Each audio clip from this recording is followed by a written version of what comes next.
राजस्थान का दौसा जिला और वहाँ अरावली पहाड़ियों के बीच बसा एक छोटा सा कस्बा घाटा मेहंदीपुर। दिन के उजाले में यहाँ हजारों भक्त की भीड़ उमड़ती है। जय श्री राम और जय श्री बालाजी महाराज के जयकारों से पूरी घाटी गूंज उठती है। लेकिन इस पावन धाम का एक ऐसा सच है जिसे सुनकर किसी भी आम इंसान का कलेजा कांप जाए। यह धाम 3 शक्तियों का स्थान है, श्री बालाजी महाराज, श्री प्रेतराज सरकार और श्री भैरव बाबा का। यहाँ कोई सामान्य पूजा नहीं होती है। यहाँ सदियों से भटकती हुई भयंकर से भयंकर आसुरी शक्तियाँ, प्रेत बाधाओं और तांत्रिक कीलन का हिसाब होता है। लेकिन बालाजी धाम के कुछ कड़े और अटूट नियम हैं। वहाँ का पहला नियम, मंदिर प्रांगण में अगर कोई व्यक्ति चिल्ला रहा है या अपनी पेशी में झूम रहा है तो उसकी आंखों में आंखें डालकर कभी नहीं देखना है। दूसरा नियम, वहाँ की कोई भी चीज़, जल, प्रसाद या मिट्टी अपने साथ वापस अपने घर नहीं लाना है। और तीसरा और सबसे खौफनाक नियम, मंदिर के दर्शन करके बाहर निकलते वक्त चाहे पीछे से कोई भी आवाज़ आए, भूल कर भी पीछे मुड़कर नहीं देखना है। यह कहानी किसी काल्पनिक भूत प्रेत की नहीं है, यह बीती है नलिन की, जो जयपुर का एक स्वतंत्र रिसर्च जर्नलिस्ट था। साल 2025 में वो मेहंदीपुर बालाजी में होने वाले प्रेत निवारण और मनोविज्ञान का एक रिपोर्ट तैयार करने आया था। लेकिन उसने अपनी वैज्ञानिक सोच के घमंड में उसने एक ऐसा नियम तोड़ दिया जिसके बाद प्रेतराज सरकार की दहलीज से उसके साथ उसके घर तक ऐसा खौफनाक साया पीछे लग जाता है जिसने उसकी ज़िंदगी, जिसने उसकी आत्मा को निचोड़ कर रख दिया। मैं हूं अमित और आप सुन रहे हैं अमित डार्क टेल्स। अपने हेडफोन्स कस लीजिए, कमरे की लाइट्स बंद कर लीजिए और सीधे चलते हैं मेहंदीपुर बालाजी के उस भयानक प्रांगण।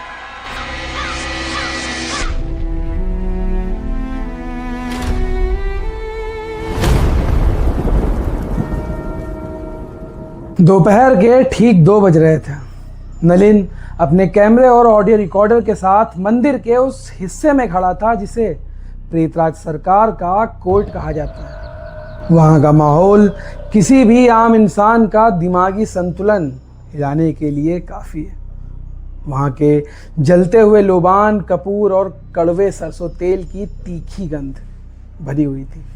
पत्थर के विशाल फर्श पर दर्जनों लोग अपनी पेशी में झूम रहे थे। कोई अपने सिर को पागलों की तरह पत्थर पर पटक रहा था तो कोई लोहे की भारी जंजीरों को अपने बदन पर मार रहा था। नलिन चुपचाप एक कोने में खड़ा होकर अपने रिकॉर्डर में ऑडियो ट्रैक कैप्चर कर रहा था।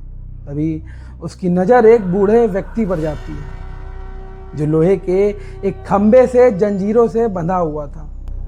उस बूढ़े व्यक्ति का शरीर असामान्य रूप से मुड़ा हुआ था। उसकी आंखें पूरी तरह से लाल थी। जैसे ही नलिन ने उसकी तरफ अपना माइक बढ़ाया, उस बूढ़े आदमी ने एक झटके में अपना सिर घुमाया। उसकी आंखें सीधे नलिन की आंखों में जाकर टिक जाती। उस बूढ़े के कटे हुए गले से एक बेहद भारी और कई सौ साल पुरानी पिशाच जैसी आवाज निकलती है। कागज कलम लेकर हमारा मुआयना करने आए थे। बालाजी का दरबार है, यहाँ अर्जी लगती है, पेशी भुगतनी पड़ती है। आज रात जब घर लौटोगे तो खाली हाथ नहीं जाओगे। नलिन का माथा ठनका। उसने तुरंत अपनी नजरें हटाई और घबरा कर पीछे हट गया। लेकिन उस बूढ़े पिशाच की वो हंसी नलिन के कानों के भीतर एक सीटी की तरह गूंजने लगती। शाम के 7 बज चुके थे। महाआरती समाप्त हो चुकी थी। नलिन का काम पूरा हो चुका था। वो मंदिर से बाहर निकल रहा था। तभी भैरव बाबा के मटकी वाले कोने के पास फर्श पर नलिन को तांबे का एक बहुत पुराना ताबीज और एक काला धागा गिरा हुआ मिलता है। वो ताबीज किसी तांत्रिक कीलन का हिस्सा था जो किसी पेशी के दौरान काट कर गिर गया था। नलिन ने सोचा कि यह रिसर्च के लिए एक बेहतरीन सबूत बनेगा। उसने नियमों को ताक पर रखते हुए उस रापित ताबीज को उठाकर अपने जैकेट के पॉकेट में रख लिया। वो मंदिर के बाहरी सिंहद्वार से बाहर निकलता है। मुख्य सड़क की तरफ बढ़ते हुए उसके मन में एक ख्याल आता है कि एक बार पीछे मुड़कर मंदिर के भव्य शिखर की तस्वीर ले ली जाए। उसने जैसे ही अपना कदम रोका, अपनी गर्दन को पीछे द्वार की तरफ घुमाता है। कोहरे की एक घनी काली चादर ने सिंहद्वार को ढक रखा था और उस काले कोहरे के ठीक बीचों बीच वही गुलाल आंखें चमक रही थी कि उसने दोपहर में प्रेतराज के प्रांगण में देखी थी। नलिन की रीढ़ की हड्डी में बर्फ की एक लहर दौड़ जाती है। उसे तुरंत याद आया, बालाजी मंदिर के बाहर निकलते वक्त भूल कर भी पीछे नहीं देखना चाहिए। उसने कड़े नियम का उल्लंघन कर दिया था। वो अपनी बची हुई ताकत से दौड़ा और सीधे अपनी कार में जाकर बैठ जाता। रात के ठीक 2:15 बज रहे थे। नलिन जयपुर आगरा हाईवे पर अपनी कार 90 से ऊपर की स्पीड पर भगा रहा था। जल्द से जल्द जयपुर अपने फ्लैट पर पहुंचना चाहता था। पूरी सड़क पर सन्नाटा पसरा हुआ था। अचानक कार का स्टीरियो अपने आप ऑन हो जाता है। रेडियो के सारे चैनल्स बदलकर सिर्फ एक भयानक सूखी गड़गड़ाहट में बदल चुके थे। और फिर उस गड़गड़ाहट के बीच वही आवाज बाहर आती है जो उसने मंदिर में सुनी थी। पीछे मुड़कर देख लिया ना, अब जो साथ चल पड़ा है वो जयपुर तक तुम्हारे ही साथ रहेगा। नलिन ने घबरा कर रियर व्यू मिरर में देखा। कार की पिछली सीट पर कोई बैठा हुआ था। वह कोई इंसान नहीं था। वह घोर अंधेरे से बनी एक विशालकाय विकृत आकृति थी। इसका सिर कार की छत से टकरा रहा था। उसके हाथों की लंबी नुकीली उंगलियां सीधे आगे बढ़कर नलिन की गर्दन की तरफ आ रही थी। कार का तापमान माइनस में पहुंच चुका था और नलिन की सांसें अब जमने लगी थी। नलिन ने किसी तरह अपनी कार को जयपुर वाले अपार्टमेंट की तरफ पार्किंग में रोका लाकर बदहवास हालत में लिफ्ट छोड़कर सीढ़ियों से भागता हुआ तीसरी मंजिल पर अपने फ्लैट में घुस जाता है। उसने दरवाजा बंद किया और 3 बार ताला लगाया। वो हाफते हुए अपनी लिविंग रूम के फर्श पर गिर पड़ता है।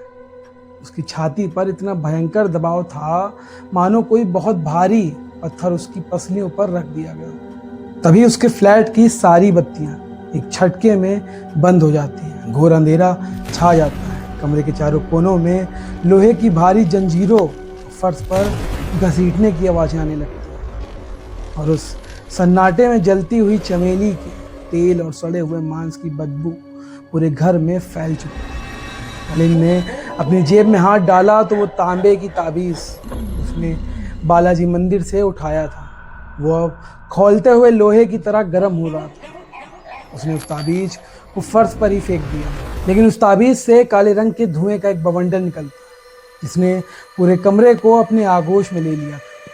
वह प्रेत बाधा अब नलिन के शरीर में दाखिल होने की कोशिश कर रही थी।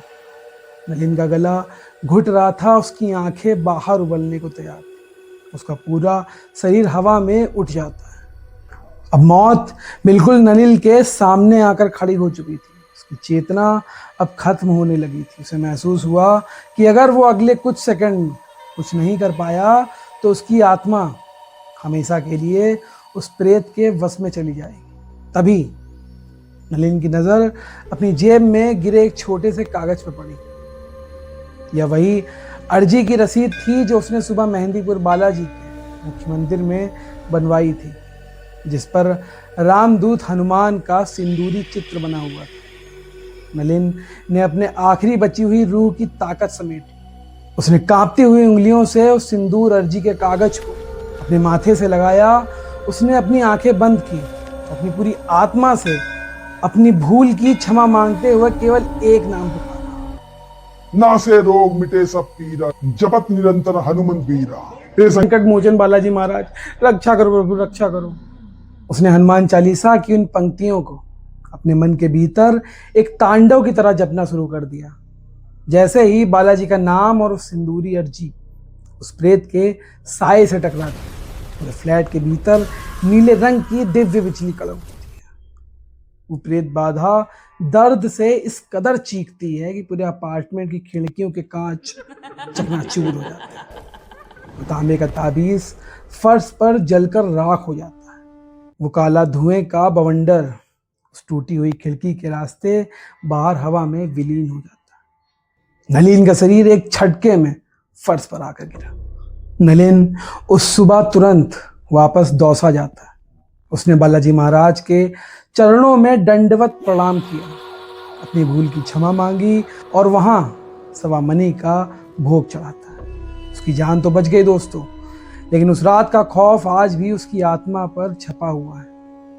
उसने उस दिन के बाद पैरानॉर्मल रिसर्च का काम हमेशा के लिए छोड़ दिया। स्थान पवित्र हो या तांत्रिक, वहाँ की मर्यादाएं इंसान के अहंकार से बहुत ऊपर होती हैं।